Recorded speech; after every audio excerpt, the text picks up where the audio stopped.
This factory manufactures hundreds of thousands of televisions and air conditioners.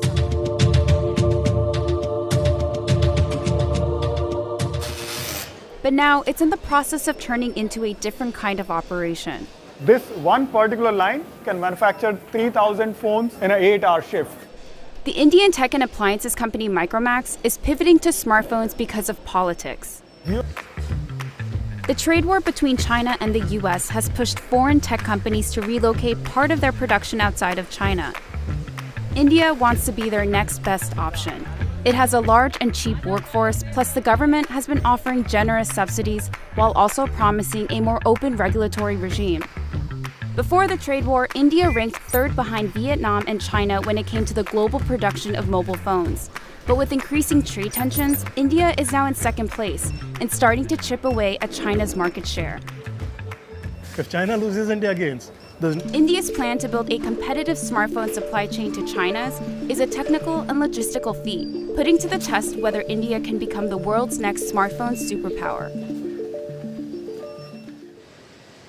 India isn't starting from scratch. Sunil June is the head of products at Micromax and says the company has been making home appliances since 2000. Assembling or manufacturing a display of a mobile phone and TV shares this similar technology and experience. The first Android One phone from Micromax. In the early years, the company was actually in the smartphone business, designing and putting them together in the country with roughly 90% of the components coming from China. Can be furiously fast. But Micromax's phone business collapsed once cheaper Chinese products flooded India. Now the company is dusting off their design skills and ramping up its manufacturing capabilities to get back in the game.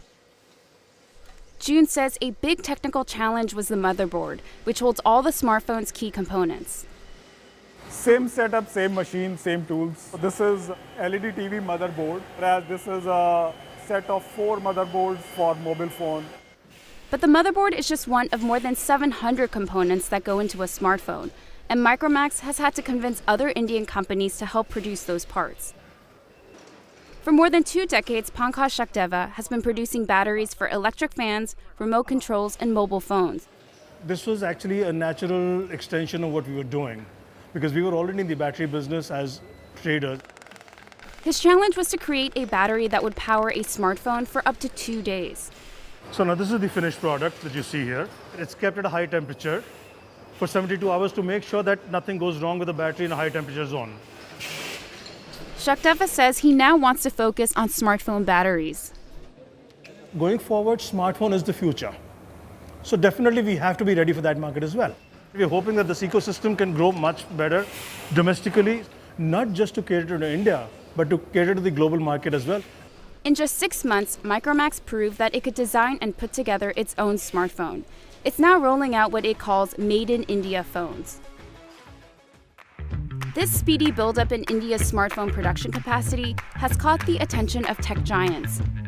Samsung closed all its manufacturing facilities in China by 2019 and opened one of its largest factories in India.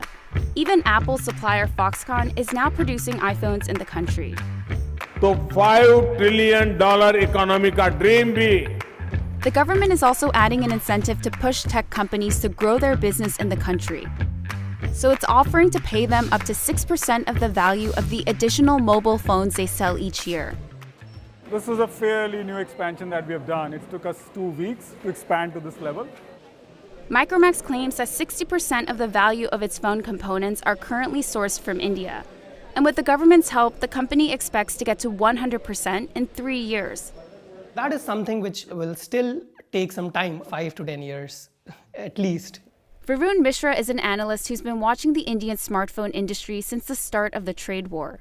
He doesn't think it's possible for a company like Micromax to source a majority of the components locally right now, because India's tech industry as a whole still has a long way to go. The value added by the components which are sourced locally is at 12%. These components and these manufacturers, they require a very sophisticated infrastructure, a very robust policy framework. So while the country is able to produce simple components like battery chargers or the exterior of phones, it hasn't yet tackled the challenge of building a domestic and robust supply chain for more sophisticated technology, like LED screens or memory chips. and a majority of these components are still coming from China. Even the raw material that goes into the batteries produced in Shakdeva's factories. They control the lithium supplies globally. That is where we don't have a choice but be dependent on them as of now. We're hoping that over the years we can change that. And it already is. India has signed agreements with Australia and Bolivia to tap their large lithium reserves. But until India can fully peel away from Chinese suppliers, its smartphone ambitions are under threat. For example, a border dispute in the Himalayas between China and India during the summer sparked boycotts of Chinese products. Indian customs officials started to manually check tech components imported from China. That ended up stopping Micromax's production for months, and this shortage of parts came on top of the impact of the coronavirus pandemic. COVID-19 has had a lot of impacts in the whole supply chain. The procurement of components became very, very difficult. The economy was hit a lot, especially unorganized economy like India. There was a lot of job losses. So in order for India to achieve its goal of becoming the world's smartphone leader, it's going to have to deal with problems at home first.